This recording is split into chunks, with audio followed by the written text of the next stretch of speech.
Today, we're going to step inside a really mysterious and profound vision from all the way back in the 12th century. It's a journey into how people then understood the soul, its struggles, and its ultimate purpose. And believe me, this isn't just some dusty old history lesson. It's like a timeless map of the human condition itself.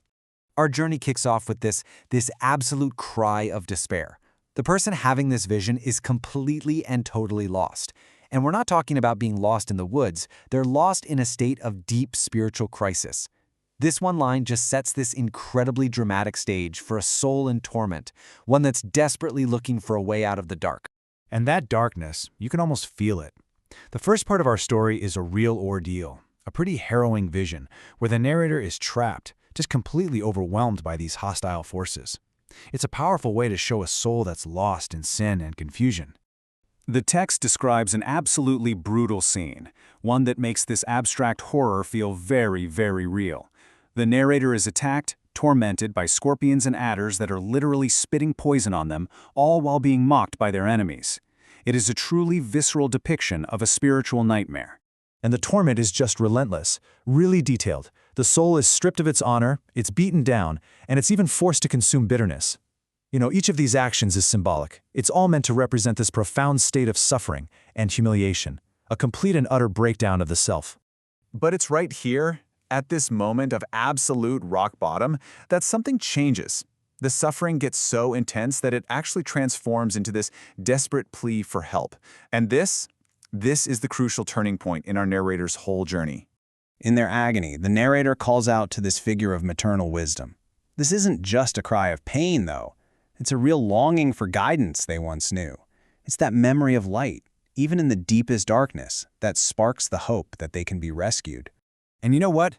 The call is answered. A voice of guidance responds, but not by just magically making the problems disappear. Instead, it reminds the narrator of their own inner strength. These wings, what a powerful metaphor, right? They represent the soul's own ability to rise above its suffering and escape the torment. So, this escape, it doesn't lead to some easy paradise. Nope. Instead, it leads to this incredibly profound vision, one that's just filled with all these complex symbols. So let's start decoding the central metaphors that are used to explain the very nature of the human soul. Okay, the first and probably the most important symbol we come across is this, the burning sphere.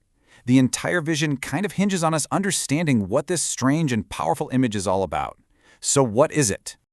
Well, the burning sphere is the soul itself. It's described as having the fire of life, which is the very essence of a person's being. So this isn't just some passive spirit. It's a dynamic, fiery force that animates the human body right from the moment of conception. So here we see the soul's entire life cycle kind of laid out for us. It all starts with a divine spark, it enters the body, and then it has to face all the trials and tribulations of life, which the vision calls storms. Finally, its journey in this physical world comes to an end as it painfully separates from the body at death.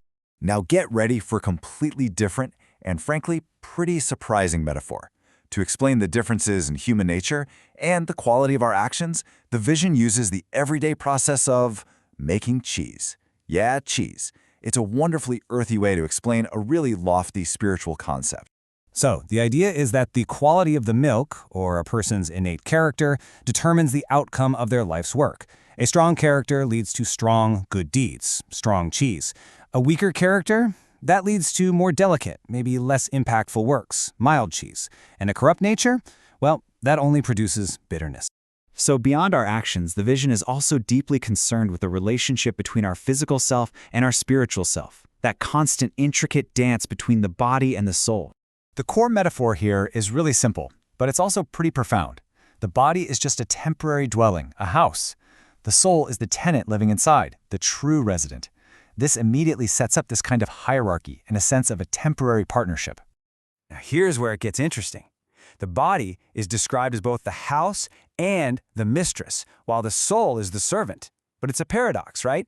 Because while the soul serves the body by giving it life, it also rules the body by guiding its moral choices.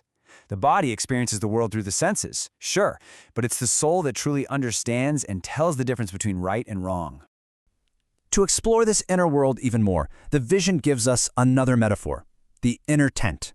This represents our consciousness, our mind, that internal space where all the different faculties of the soul come together and get to work. So inside this tent, you have these key powers, like understanding and the will.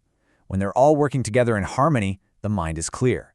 But the vision warns that negative emotions, especially anger, can just cloud everything. Anger is described as a smoke of sin that fills the tent, confusing our judgment and leading us down the wrong path. So, after journeying through all that torment and decoding these intricate metaphors of spheres and cheese and tents, we finally arrive at a final understanding of why this whole journey is necessary in the first place. And this brings us right back to that burning sphere. Why does it have to endure so many storms?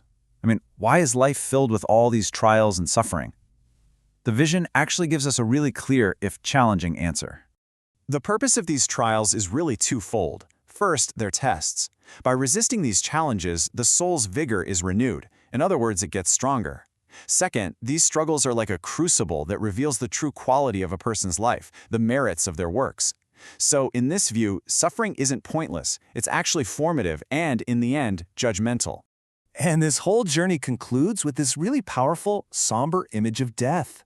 The separation of the soul and the body isn't gentle. It's a painful groan, a shattering. The soul leaves with distress, and the body, its temporary home, just falls away. It's a pretty stark reminder of the finite nature of our physical existence and the final journey of the soul.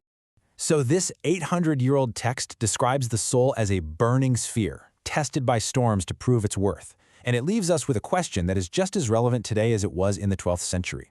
What are the storms that test your sphere, and how are you renewed by resisting them?